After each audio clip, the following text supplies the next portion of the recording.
Media बंधु यहाँ पर आए हैं, आप सबका मुंबई कांग्रेस में स्वागत करता हूँ।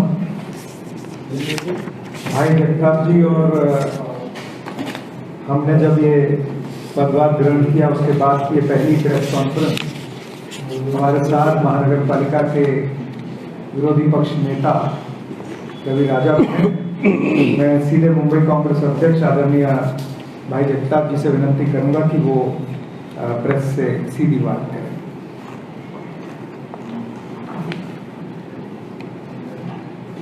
Good afternoon everybody.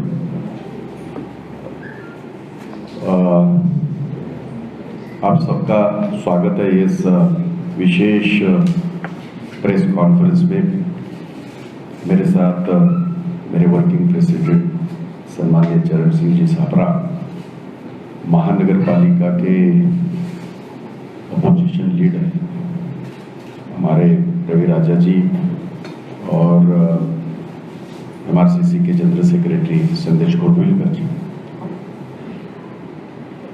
मेरे पास महानगर पालिका को लेके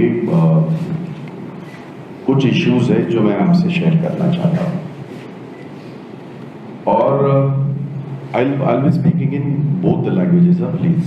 I mean, मराठी पण आहेत सगळे आहे लक्षात, त्यामुळे नंतर मग तुम्ही जेव्हा विचाराल तेव्हा मी ते बोलेनच। महानगर पालिका को लेके अगर आपको याद होगा, तत्कालीन सरकार जब देवेंद्र फडणवीस जी मुख्यमंत्री थे और लोकसभा के इलेक्शन जब सर पे थे, तब उन्होंने एक अनाउंसमेंट की थी कि मुंबई के 500 स्क्वायर फीट तक के घर को पूरी तरह उन्हें टैक्स फ्री किया जाएगा और 501 टिल 700 60% उनको राहत दी जाएगी। ये निचले हाउस में, ऊपर के हाउस में इसमें चर्चा होके यूनानिमसली वो सब ये किया था, वो पारित किया था। ये जो ठराव था वो पारित किया था। अब ऐसा है कि जब हमने ये देखा कि ये 6 जुलाई 2017 का ये ठराव है जिसकी मैं बात कर रहा हूं, अब ये पता लगा है कि 6 जुलाई को इसलिए ये जेआर निकला क्योंकि उस वक्त इसके हमारे विधानसभा के इलेक्शन थे। तो एक ही विषय में दोन हे काढले जीआर सेम, म्हणजे लोकसभेच्या वेळेला तोच जीआर आणि नंतर म्हणजे लोकसभेच्या वेळेला जो काढला तो 23 मार्चला तोच सेम जीआर, काहीही फरक नाही त्याच्यात। विधानसभेच्या वेळेला सुद्धा तोच काढला आणि त्याच्यामध्ये सुद्धा त्यांनी हेच सांगितलं की 500 स्क्वेअर फीट पर्यंत सगळा टॅक्स त्यांना, प्रॉपर्टी टॅक्स हा माफ केला जावा आणि 501 ते 700 ला 60% देण्यात। आता जो जीआर आलेला आहे त्याच्यामध्ये या प्रॉपर्टी टॅक्स मध्ये जे एक 8-9 कंपोनंट आहेत, त्याच्यामध्ये जनरल टॅक्स आहे, त्याच्यामध्ये ट्रीचा टॅक्स आहे, त्याच्यामध्ये मलनिस्सारण आहे, त्याच्यामध्ये बाकी ज्या गोष्टी आहेत, असे 8-9 कंपोनंट आहेत त्या प्रॉपर्टी टॅक्स मध्ये। ह्याच्यातला एकच जनरल जो टॅक्स आहे तेवढाच माफ केलेला आहे। म्हणजे जर 100 रुपये जर टॅक्स असेल तर 10 रुपयेच माफ झालेले आहेत त्याच्यातले, म्हणजे 10% टॅक्स हा माफ झालेला आहे। तो मेरी डिमांड है, अब सरकार हमारी है, आघाड़ी सरकार है, महाआघाड़ी सरकार है, मेरी सीएम साहब से ये है डिमांड है कि कांग्रेस की ओर से कि जो जीआर मार्च में निकला था, जो GR जुलाई में निकला था, उसी को पूरी तरह लागू किया जाए. 500 स्क्वेअर फीट पर्यंतच्या मुंबईकरांना पूर्णतः प्रॉपर्टी टॅक्स मधून वगळण्यात यावं आणि 501 पासून 700 पर्यंत 60% त्यांना त्याच्यामध्ये राहत उनको देनी चाहिए. ये मेरी सबसे पहली ये मेरी डिमांड है.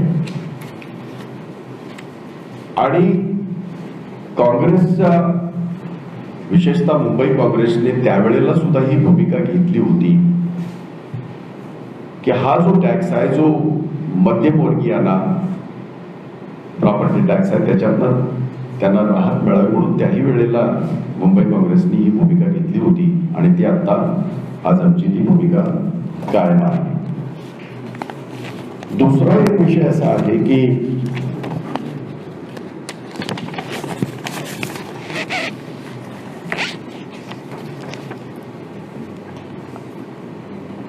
आपल्या जनगणना अधिनियम 1948 च्या तरतुदीनुसार सेंसस के मुताबिक हर 10 साल में हमारा सेंसस होता है और उसके आधार पे हमारे सारे जो रिजर्वेशंस है उसके आधार पे तय किए जाते हैं.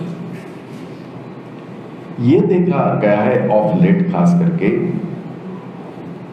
2012 के बाद में की मैं बात कर रहा हूं कि ये कॉर्पोरेशन यानी लोकल बॉडीज के जितने भी रिजर्वेशन हैं, जो पहले 10 साल में एक बार हुआ करते थे, वो 5 साल में होने लगे. इसे नुकसान ये हो रहा है, जो भी व्यक्ति जिस वार्ड से चुन के आती है उसे ये गारंटी नहीं है कि अगली बार मेरा ये वार्ड रहेगा नहीं रहेगा, तो वहां विकास कामों के ऊपर बहुत बड़ा असर पड़ रहा है. और हम चाहते हैं, कांग्रेस, मुंबई कांग्रेस डिमांड करती है कि ये जो पहले 10 साल तक ये रिजर्वेशन जो था, उसी तरह ये रिजर्वेशन 10 साल में एक बार लागू हो, ताकि जिस वार्ड से जो भी कोई चुन के आता है वो फोकस करे 10 साल उस वार्ड के विकास के बारे में, वहां के लोगों के बारे में, और उसको मौका मिले, अच्छा काम करने का मौका मिले. अब इसमें मैं बाकी सारी जो टेक्निकल चीजें हैं मैं उसमें बात नहीं करूंगा, पर फिर भी अगर आपने देखा होगा 2011 के सेंसस के मुताबिक 2017 में ये रिजर्वेशन का मामला नहीं, ये रिजर्वेशन का नहीं, 2000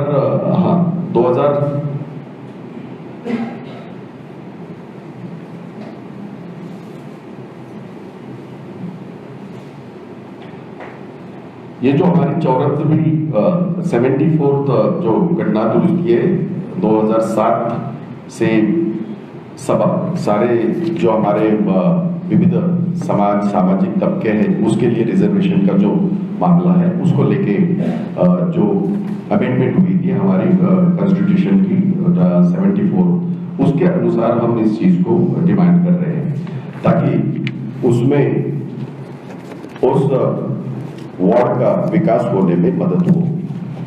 तीसरा एक इम्पोर्टेंट इशू ऐसा है जो कि बहुत ज़्यादा महत्वपूर्ण भी है, सारे महत्वपूर्ण हैं, बट ये सबसे ज़्यादा इसलिए भी महत्वपूर्ण है.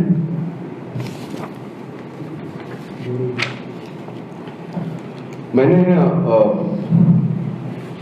कल न्यूज़पेपर में मैंने पढ़ा और बाकी भी मैंने हमारे LOP बैठे, मैंने उनसे भी बात की कि बोरिवली ईस्ट से ओंकारेश्वर मंदिर तक एक स्काई वॉक का निर्माण हो रहा है जिसका बजट है 92 करोड़. अब ऐसा है कि एक तो इस स्काई वॉक को वहां के लोकल लोगों का कड़ा विरोध है और हमारी बात भी हुई, बहुत सारे लोगों से, हमारे बहुत सारे कार्यकर्ता वहाँ के, वो भी खुद हमें इसके बारे में बताए उन्होंने। और मेरा तो सवाल ये है, मुंबई में स्काई वॉक टोटल जितने भी आज तक बने हैं वो रियल यूज में कितने हैं? ये एक बहुत बड़ा संशोधन का विषय है। और अगर वो रियल यूज में नहीं है, आज हम क्या देख रहे हैं, बीकेसी में जाते हैं तो आपको पता होगा बांद्रा ईस्ट से इतना लंबा स्काई वॉक हो गया, अभी वो तोड़ के, क्योंकि उसके ऊपर कोई उसका इस्तेमाल नहीं करते, उल्टा उसका गैर इस्तेमाल ज्यादा हो रहा है। ये रिपोर्ट्स है, ये पुलिस के भी रिपोर्ट्स है, ये अधिकारियों की भी रिपोर्ट्स है। तो जब इन स्काई वॉक का मकसद जो है, हमारा उद्दिष्ट जो है, अगर वो कंप्लीट नहीं होता और उस उद्देश्य को अगर हम पूरा नहीं कर सकते, तो ये 92 करोड़ का और एक स्काई वॉक बनाने का क्या ये है, उसके पीछे क्या भूमिका है कॉर्पोरेशन की, मुझे पता नहीं है। तो मेरा वो सवाल है, और मेरा ये कहना भी है कि इस तरह के स्काई वॉक अगर आप बनाते भी हो तो वहां के लोगों का एक आप सर्वे तो करो कि भाई लोग क्या चाहते हैं, लोग वाकई चाहते हैं या नहीं चाहते हैं। जितने भी स्काई वॉक रेलवे स्टेशन के दोनों तरफा, ईस्ट हो वेस्ट हो, जितने भी बड़े बड़े स्काई वॉक हुए जिसके लिए सैकड़ों हजारों करोड़ रुपया खर्च किया गया है, आज अगर उसका गलत इस्तेमाल हो रहा है, गैर कानूनी कुछ चीजें देख रहे हम हो रही है, तो मेरे ख्याल से इस तरह का लोगों का पैसा इस तरह के जो प्रोजेक्ट है उसके ऊपर खर्च नहीं होने चाहिए। और ये जो स्काई वॉक का इन्होंने जो अनाउंस किया है वो नहीं होना चाहिए, ये भी मेरी मुंबई काँग्रेस की हमारी डिमांड आहे। मी आपल्याला 3 मुद्द्यांच्या बाबतीमध्ये या ठिकाणी सांगितलेलं आहे। एक, मुंबईच्या प्रॉपर्टी टॅक्सच्या बाबतीमध्ये 500 स्क्वेअर फीट पर्यंतच्या मुंबईच्या मध्यमवर्गीयांना प्रॉपर्टी टॅक्स मधून सूट मिळावी, संपूर्ण सूट मिळावी अशा प्रकारचा ठराव विधानसभेच्या दोन्ही सभागृहामध्ये एकमताने पारित झाला। मार्च मध्ये ज्या वेळेला लोकसभेच्या निवडणुका होत्या, त्या डोळ्यासमोर ठेवून तत्कालीन मुख्यमंत्री देवेंद्रजी फडणवीस यांनी ते जाहीर केलं आणि त्याचा फायदा अर्थातच त्यांना झाला मुंबईकरांच्या याच्यामध्ये। मुंबईमध्ये आपल्याला माहिती आहे की त्यांचे खासदार निवडून आले आणि त्याच्यानंतर जुलैमध्ये तोच GR रिपीट केला गेला आणि परत एकदा लोकांना त्यांनी नेहमीप्रमाणेच भ्रमित केलं की आम्ही 500 स्क्वेअर फीट पर्यंत आम्ही संपूर्ण याचा प्रॉपर्टी टॅक्स आम्ही माफ करू आणि 501 ते 700 पर्यंत 60%, परंतु असं घडलं नाही। आज जो GR माझ्या समोर आहे त्याच्यामध्ये फक्त जनरल टॅक्स हा त्याच्यातनं माफ करण्यात आलेला आहे। जेव्हा आपण प्रॉपर्टी टॅक्स म्हणतो तेव्हा त्याच्यामध्ये 10 प्रकारचे त्याच्यामध्ये त्याचे कंपोनंट आहेत। मग त्याच्यामध्ये जनरल टॅक्स असेल, त्याच्यामध्ये पाण्याचा असेल, सुवरेज असेल, ट्रीचं असेल किंवा एज्युकेशन असेल, अशा प्रकारचे जवळजवळ 8 ते 9 असे विभाग आहेत की त्याचा तो टॅक्स मिळून प्रॉपर्टी टॅक्स असं झालेला असतो। अगदीच उदाहरण द्यायचं झालं तर या नवीन याच्यामुळे GR मुळे 100 रुपयाचा टॅक्स येत असेल तर 10% टॅक्स माफ झालेला आहे मुंबईकरांचा आणि आमचा त्याला तीव्र आक्षेप आहे। मुंबई काँग्रेस या बाबतीमध्ये अतिशय आग्रही आहे की मुंबईकरांना ज्या पद्धतीने विधानसभेमध्ये ठराव पारित झाला त्या पद्धतीने 500 स्क्वेअर फीट पर्यंतच्या घरांना पूर्णतः त्यांचा प्रॉपर्टी टॅक्स, मालमत्ता कर हा माफ व्हावा ही आमची मागणी आहे। आणि 501 पासून 700 पर्यंत जसा तो GR आहे 60%चा त्यांना तो टॅक्स माफ झाला पाहिजे। इथे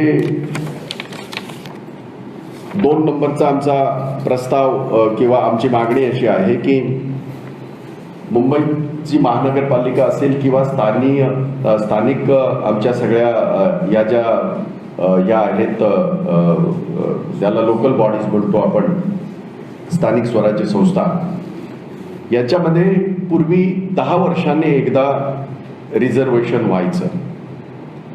आता 2012 नंतर हे 10 वर्षाचं रिझर्वेशन 5 वर्षावर आलं.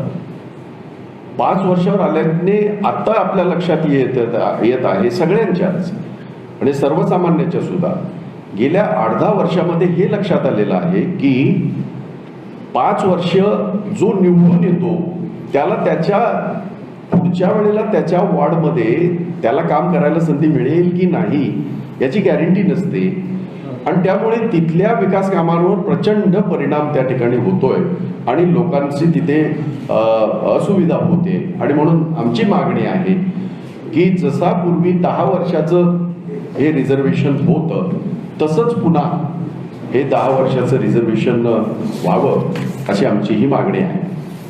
तिसरा मुद्दा, मुंबईमध्ये आपण बघितलेलं असेल हजारो कोटी खर्च करून स्कायवॉक आपण पाहतो, मोठे मोठे लांब लचक 1 किलोमीटर 1.5 किलोमीटर अशा पद्धतीचे स्कायवॉक करतो. मी एक बातमी वाचली पेपरामध्ये आणि त्याच्यामध्ये असं जाहीर करण्यात आलेलं आहे की मुंबईच्या बोरिवली पूर्वेला बोरिवली पूर्व ते ओंकारेश्वर मंदिरापर्यंत 1.5 किलोमीटरचा एक स्कायवॉक आहे ज्याचा बजेट आहे 92 कोटी रुपये. आणि या स्कायवॉकला स्थानिकांचा प्रचंड विरोध आहे. अनेक लोकांजवळ मी बोललो, अनेक कार्यकर्ते आमचे तिकडचे त्यांनी तक्रारी केल्या माझ्याकडे.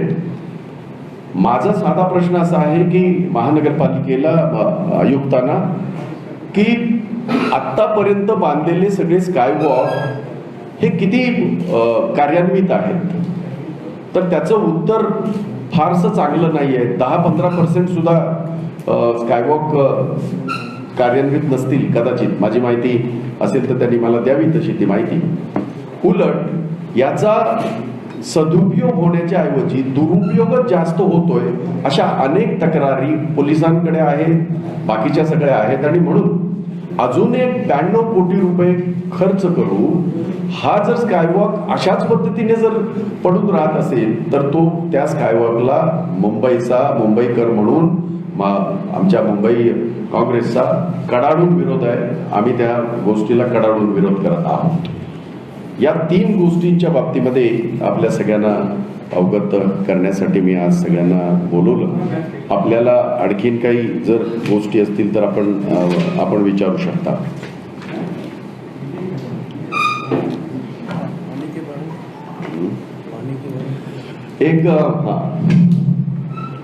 एक आणखीन एक डिमांड करतो आहे.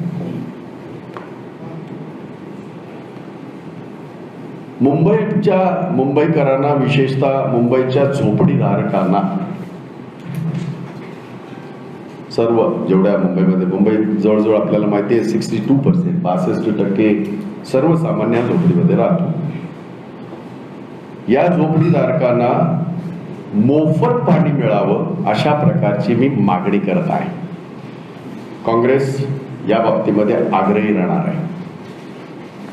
आता हा प्रश्न असा आहे की प्रत्येक महिन्याला मुंबईला 500 कोटीच्या आसपास त्याचा महसूल गोळा होतो पाण्याच्या टॅक्सच्या माध्यमातून. या 500 कोटीमध्ये हा जो 62% झोपडपट्टीत राहणारा जो नागरिक आहे त्याला जर मोफत आपण पाणी दिलं तर महापालिकेच्या तिजोरीवर जास्तीत जास्त 168 कोटी रुपयाचा बोजा पडेल. आज मुंबईमध्ये आपण जी BST आपण हे वाहतूक आहे 1,500 कोटी, 3,000 कोटी, खरं तर मागच्या वेळेला 1,500 कोटी आणि या वर्षी सुद्धा 1,500 कोटी, अशी 3,000 कोटीची तरतूद मुंबईच्या BST साठी केली. ते करायला हवी कारण तिथे हजारो कामगारांचे त्याच्यावर संसार आहे, त्यांचे रोजीरोटी आहे आणि मुंबईकरांची ती गरज आहे. आणि त्यामुळे आज आपण बीएसटीला जसं हे करतोय, मदत करतोय, तर या गरिबांना जर आपण 168 कोटीमध्ये जर या 62% झोपडपट्टीमध्ये राहणाऱ्या गरिबाला मोफत पाणी मिळत असेल आणि चांगलं पाणी जर मिळत असेल तर ते द्यायला पाहिजे, ही माझी या ठिकाणी मागणी आहे. जी मैं हिंदी में बात वही तो आ रहा हूँ. पहले मुंबई हम सारे जानते हैं कि आप और हम सारे मुंबईकर, पूरी मुंबई 62% मुंबई हमारी झुग्गी झोपड़ियों में है और वहां पानी की बहुत दिक्कत है, बहुत सारी किल्लतें हैं और वाटर माफियाओं का राज है इन झोपड़पट्टियों में और गरीब जनता को लूटने का काम ये वाटर माफिया कर रहे हैं झोपड़पट्टियों में. मैं डिमांड करता हूं कि मुंबई के इन झुग्गी झोपड़ी के नागरिकों को मुफ्त पानी देना चाहिए महानगर पालिका ने. मैं सिर्फ ये कहने के लिए नहीं कह रहा हूं, मैंने जो स्टडी किया है और मेरे पास आंकड़े हैं वो ऐसा है कि पूरे मुंबई में पानी का जो हमारा बिल आता है या पानी से जो रेवेन्यू आता है महानगर पालिका को, वो 500 करोड़ के आसपास आता है महीने का. अब मैंने ये जो डिमांड की है उसमें अगर ये कंपोनेंट आप देखो, ये जिसमें 62% हमारे गरीब लोग रहते हैं, तो वो आएगा 168 करोड़ 168 करोड़ रुपीस उसका ये कंपोनेंट इसमें आता है, ये पूरे अराउंड 500 करोड़ में. तो मेरी डिमांड है कि जो मुंबई में टैंकर माफिया गरीब जनता को लूट रहे हैं, जो जिस प्रकार से पानी की चोरी भी हो रही है, बड़ी मात्रा में पानी की चोरी होती है, उससे अच्छा इन सारे झोपड़पट्टी धारकों को, इन सारे गरीबों को अगर हम मुफ्त पानी दें तो ये दोनों चीजें जो शोषण हो रहा है गरीबों का, वो शोषण भी कम होगा और खत्म होगा और उनको पानी भी मुफ्त मिलेगा और अच्छा पानी, स्वच्छ पानी उनको मिलेगा. तो ये मेरे चंद मुद्दे मैंने आपके सामने रखे. Now the ball is in your court. आप मोफत पाणी देण्याबद्दल जे म्हणतात, मोफत पाण्याचा अर्थ असा होतो की ते वॉटर कनेक्शन तिथपर्यंत जाणार. म्हणजे आजच्या बऱ्याच झोपड्या आहेत की अतिक्रमण करून त्या ठिकाणी राहिलेल्या आहेत. मग एक प्रकारे त्या झोपड्यांना कायम करण्याचाच तो प्रकार होणार नाही का? मला असं वाटतं आपल्या सगळ्यांना माहीत असेल, जुमलेबाज सरकार देवेंद्र फडणवीस जेव्हा मुख्यमंत्री होते तेव्हा त्यांनी हे सांगितलं होतं, 2017च आहे, आतापर्यंतच्या सगळ्या झोपड्यांना आम्ही संरक्षित करणार आहोत असं ते बोललेच होते. आपल्याला आठवत असेल काँग्रेसचं सरकार होतं त्यावेळेला 2000 पर्यंतच्या झोपड्यांना मान्यता देण्याचं काम काँग्रेस सरकारने निर्णय घेतला, तो अंमलात आणला. यांनी नुसत्या घोषणा केल्या, तो अंमलात आणलेला नाही. त्यामुळे मी काही नवीन बोलत नाहीये, मी त्या झोपडपट्टीमध्ये राहणाऱ्या गरीबाचं बोलतोय आणि त्या गरीबाचं जे शोषण होतंय, टँकर माफिया ज्या पद्धतीने तिकडे पाण्याचा व्यापार करतात आहेत आणि त्यांना लुटतात आहेत, मी त्याचं बोलतोय. आणि ज्या झोपडपट्ट्या महानगरपालिकेला माहिती आहेत, सरकारला माहिती आहे, ज्यांना रेग्युलराईज केलंय, मी त्याचं बोलतोय. त्यामुळे मला असं वाटतं मी वेगळं काहीच म्हणत नाही. मी त्या 62% झोपडीत राहणाऱ्या गरीब नागरिकाचं बोलतोय आणि मला असं वाटतं की मी योग्य बोलतोय. जी यांनी सर्व अधिकाऱ्यांना सांगितले की जी जी थकबाकी आहे ती वसूल करा. अशामध्ये 500 स्क्वेअर फुटाच्या घरांची तुम्ही टॅक्स माफीची मागणी करताय.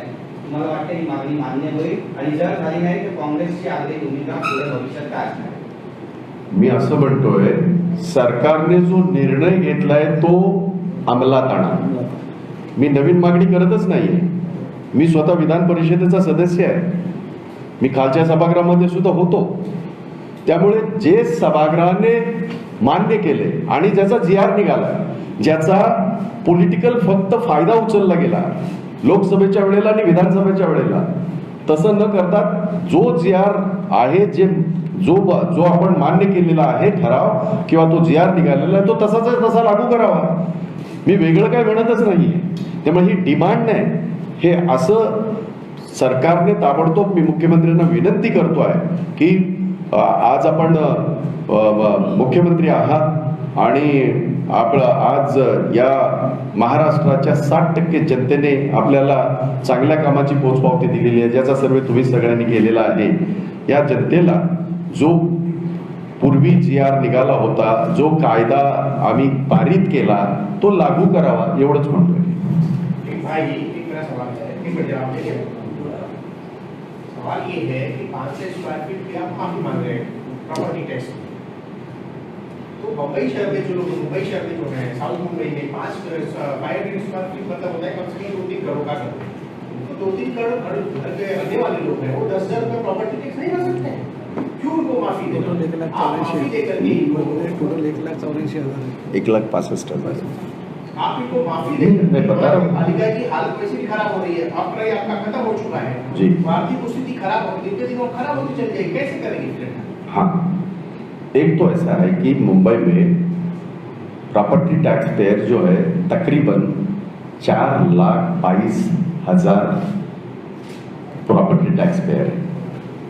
ये 500 स्क्वायर फीट वाले जो है उसमें वो सिर्फ 1,62,000 इतने हैं, 62,000, 1,62,000.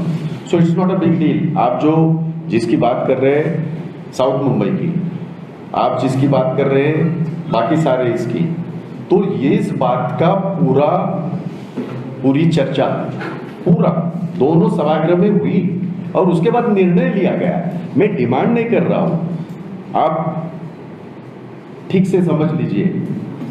जो पारित हुआ, जो हमारा ये जीआर निकला, कानून पारित होने के बाद मैं इम्प्लीमेंटेशन करो करके बोल रहा हूं. आज ये विषय ही नहीं है.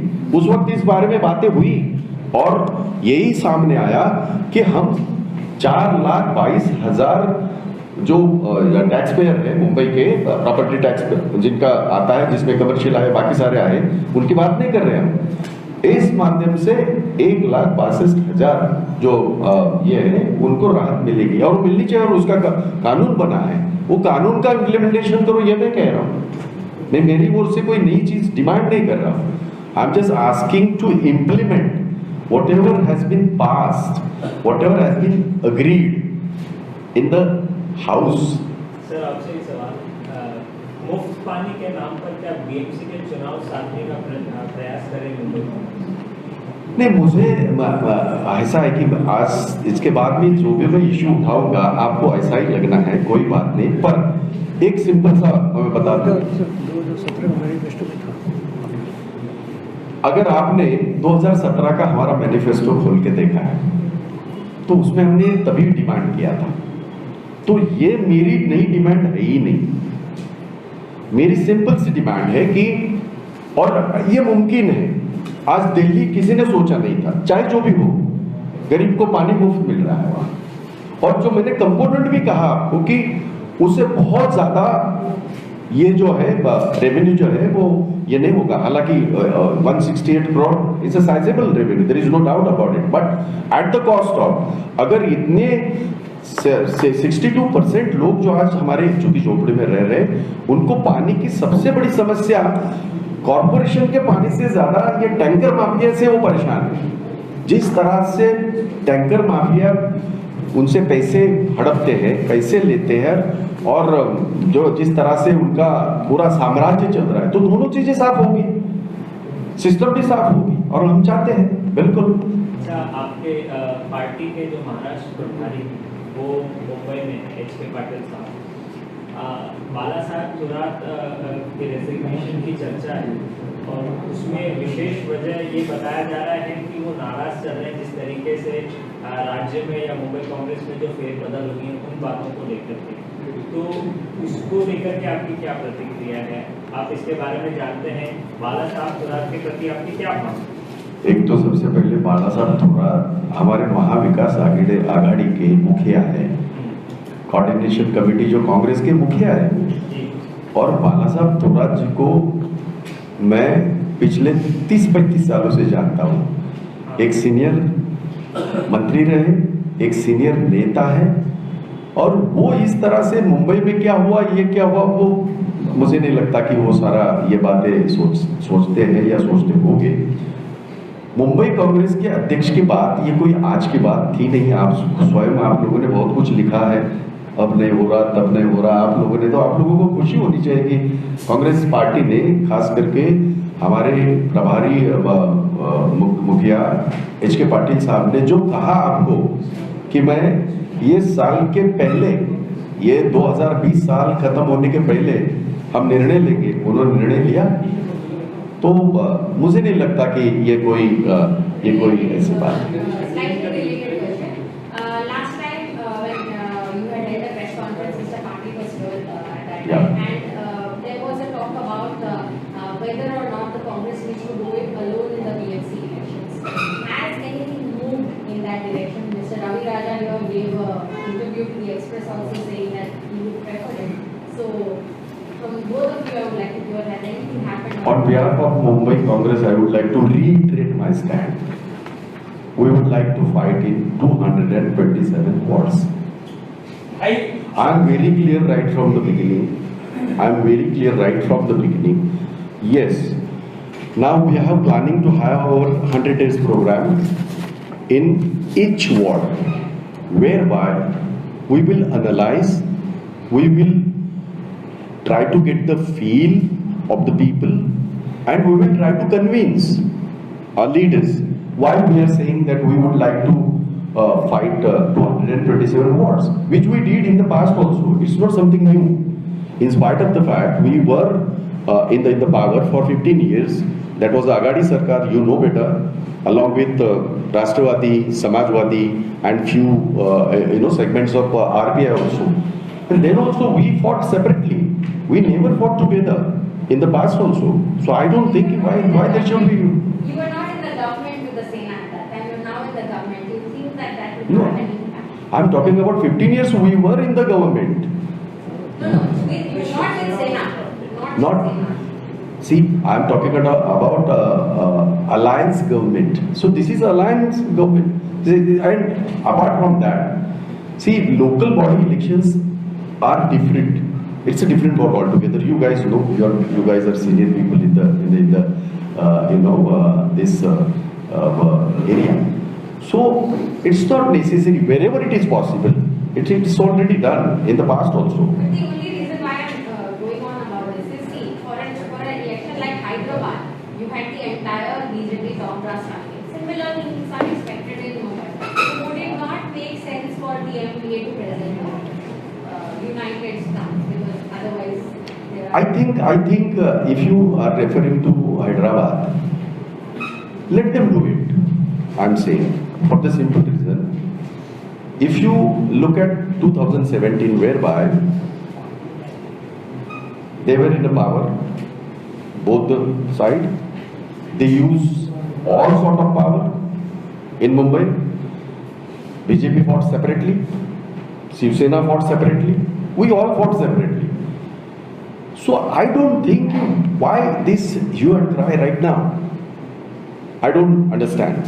Yes, I can simply say, see, my higher-ups, my high command, if they take any kind of decision, I will just simply follow. But for that matter, as I said, this 100 days program which we are planning, and we will execute it very soon, and we will make sure that from every segment, from every ward, there is a demand, and we will try to convince our high command that we should fight separately and we should fight on 227 seats.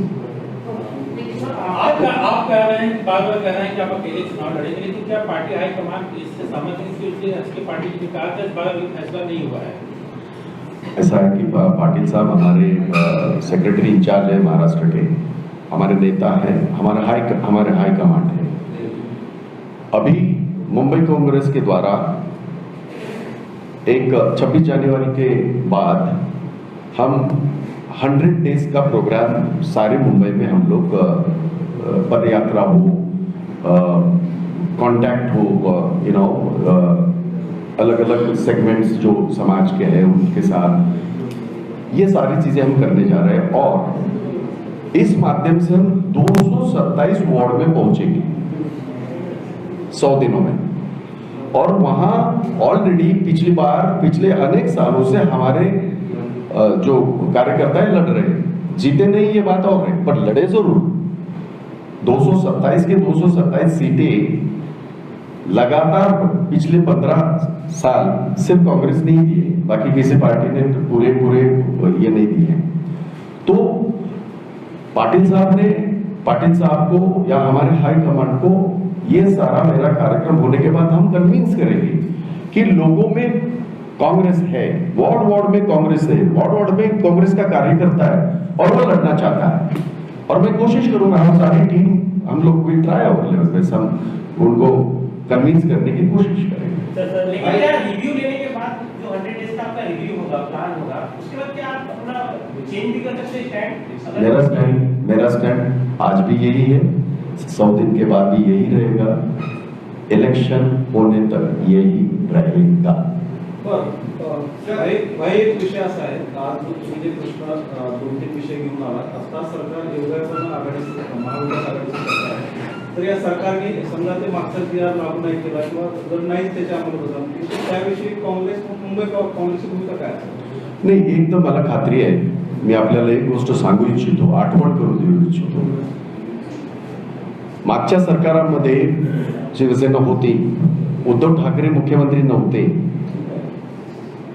मागच्या सरकारमध्ये अनेक निर्णय कॅबिनेटमध्ये होत होते, शेतकऱ्यांचे असतील, मुंबईच्या संदर्भात असतील, बाकी। आणि सन्माननीय आत्ताचे मुख्यमंत्री आणि तेव्हाचे शिवसेना प्रमुख हे शेतकऱ्यांच्या बांधावर गेले। त्यामुळे आता आम्हाला अशी खात्री आहे की आम्ही जो निर्णय घेतला गेला, जो कायदा पारित झाला, त्याची अंमलबजावणी करा असं आम्ही सांगतोय। मला खात्री आहे की ते स्वतः आज मुख्यमंत्री आहेत आणि ही खातं त्यांच्याकडे आहे, अर्बन डेव्हलपमेंट त्यांच्याकडे आहे UD, त्यामुळे ते करतील याची मला खात्री आहे। आज मी हायपोथेटिकल असा मी देणार नाही उत्तर तुमचं की नाही झालं नाही त्या झालं, तर माझा तुम्हाला प्रश्न झालं तर तुम्ही काय करणार? तुम्ही तर हेडलाईन दिली पाहिजे। आणि आम्ही सगळे मुंबईकरांचेच प्रश्न घेऊन, तुमचे आमचे सगळ्यांचे घेऊन करतोय, त्यामुळे हायपोथेटिकल नको। कोणीतरी एकाने राज्यात तुमचं सरकार एकत्र आहे, शिवसेना महापालिकेत तसं नाही आहे, त्यामुळं शिवसेनेच्या वतीनं वारंवार महापालिकेमध्ये काँग्रेसवर अन्याय केला जातो, दादागिरी जाते, त्यांचं म्हणणं ऐकून घेतलं जात नाही। आता तर रविराजे यांनी सांगितलं गेलं होतं की विरोधी पक्ष नेते पद बदलावं, अशा प्रकारचं शिवसेनेकडून प्रयत्न सुरू झालेले आहेत। तर या संदर्भातचा तो परिणाम जो आहे तो राज्यातील सरकारवर होऊ शकतो आणि तुम्ही त्याच्याबद्दलचं जे रिपोर्ट आहे तो पोलिसांना देणार आहात काय? सगळ्यात प्रथम असं की काँग्रेस पक्ष महानगरपालिकेमध्ये विरोधी बाकावर आहे आणि काँग्रेस पक्षाचा विरोधी पक्ष नेता कोण असावा हे फक्त आणि फक्त काँग्रेसच निर्णय घेऊ शकणार, मीच निर्णय घेऊ शकणार। त्यामुळे यामध्ये आज अजिबात ॲम्बिग्युइटी नाही, माझ्या मनामध्ये तिळमात्र शंका नाही। आणि आमचे विरोधी पक्ष नेते रविराजा अतिशय चोख काम ते तिकडे याच्यामध्ये सभागृहामध्ये करत आहे। राहिली गोष्ट आपण हे म्हणालात की त्याचा परिणाम सरकारवर, तर त्याचा परिणाम सरकार होण्याचं काहीही कारण नाही। आज सुद्धा राज्यातल्या इतर महानगरपालिका आहेत, तिथे काही ठिकाणी शिवसेना आहे, काही ठिकाणी काँग्रेस आहे, काही ठिकाणी काँग्रेस आणि राष्ट्रवादी आहे, काही ठिकाणी राष्ट्रवादी आणि शिवसेना आहे। त्याचा परिणाम राज्यावर होण्याचं काही कारण नाही, कारण राज्यामध्ये हे आघाडी सरकार जे आलेलं आहे ते कॉमन मिनिमम प्रोग्रामच्या आधारावर आलेलं आहे। पण त्या व्यतिरिक्त प्रत्येकाला आपली स्पेस जी आहे ती आहेच। पक्ष वाढवण्याचं जे काम आहे ते शिवसेना सुद्धा करत आहे, राष्ट्रवादी करत आहे। मुंबईमध्ये आम्हाला ही जबाबदारी दिल्यावर आम्हाला दोघांना हे माझं कर्तव्य बनतं की मुंबईमध्ये मला काँग्रेस माझी मजबूत करायची। आणि आम्ही करणार. सर एक सवाल, बीजेपी जो है वो अपने कार्यकर्ताओं को घर घर में भेज करके राम मंदिर ट्रस्ट न्यास को लेकर के पैसे इकट्ठा करेगी और उसको ध्यान देगी. आपको लगता है कि ये बीएमसी चुनाव में अफेक्ट करेगा और ये जो स्ट्रैटेजी है वो कांग्रेस हो या शिवसेना हो या जितने भी दल हैं उनको नुकसान करेगा? देखिए, मेरा एक ही इसमें निवेदन है. 6 साल पहले इन्हीं मुद्दों के आधार पे, इन्हीं भावनात्मक मुद्दों को लेके ये सरकार केंद्र में आई, राज्य में आई. आज हालात क्या है? देश का अन्नदाता वहां लाखों के तादाद में सिंघू बॉर्डर पे वहां बैठा है. इस बात को तकरीबन 43 दिन हो गया आज, 43 डेज. और ये 43 दिन में 65 किसानों की वहां शहादत हुई है. इन्हें, इनके आंखों में आंसू भी नहीं और इनके कानों पे जू तक नहीं लगती. तो ये इनका खोखला नकली चेहरा लोगों के सामने आ चुका है. और मुझे यकीन है मुंबई एक मिनी इंडिया है. यहाँ हर मजहब का, हर तबके का, हर मेरे स्टेट का नागरिक यहाँ रहता है और ये देख चुका है. लॉकडाउन के दरमियान, खास करके कोरोना की इस महामारी में, देश को बेचने का ही काम इस सरकार ने किया है. ये आप लोग भी जानते हैं, ये कोई मैं आरोप नहीं कर रहा हूं. तो आज इन भावनिक मुद्दों को लेके मुंबईकर इनके बातों में नहीं आ सकता, ये मेरा यकीन है. नहीं, लेकिन ये सारी बातें जो आप कह रहे हैं कि पिछले चुनावों में इन्होंने भावनिक मुद्दे उठाए और ये जीत करके सरकार बना गया, आपको नहीं लगता ये भावनिक मुद्दों से बीएमसी चुनाव भी जीत जाएंगे? आपको नहीं लगता कि जो बाई इलेक्शन में हुआ तभी भी ये मुद्दे उन्होंने लाए थे? 55 साल जहां जिस नागपुर से देवेंद्र फडणवीस जी के पिताजी चुन के जाते थे, 55 साल से नागपुर में कभी भी कांग्रेस को ये नहीं हासिल हुआ. तभी भी यही तो मुद्दे थे. 5 के 5 जगह पे हार गए ना. तो ये आने वाला चुनाव तो आने वाला है. मैं जो हुआ उसकी बात कर रहा हूँ, उसमें भी ये मुद्दे उन्होंने बहुत बढ़ चढ़ा के बहुत किए. सर, मराठीमध्ये सांगा, बीएमसी इलेक्शन येणारे काँग्रेस स्वबळावर लढणारे का आणि किती जागा लढणार? किती वेळा सांगू मी परत एकदा? अरे मराठीतच सांगेल. इंग्रजी सांगा, मराठी बोला मराठी. मुंबई महानगरपालिकेच्या निवडणुका येणाऱ्या मुंबई काँग्रेस स्वतः 227 जागांवर लढू इच्छित आहे. हे मी ज्या दिवशी आमची दोघांची नियुक्ती झाली त्या दिवशीही सांगितलं, अनेक पत्रकार परिषदा झाल्या तेव्हाही सांगितलं आणि आताही आपल्याला माझा स्टँड मी सांगतो.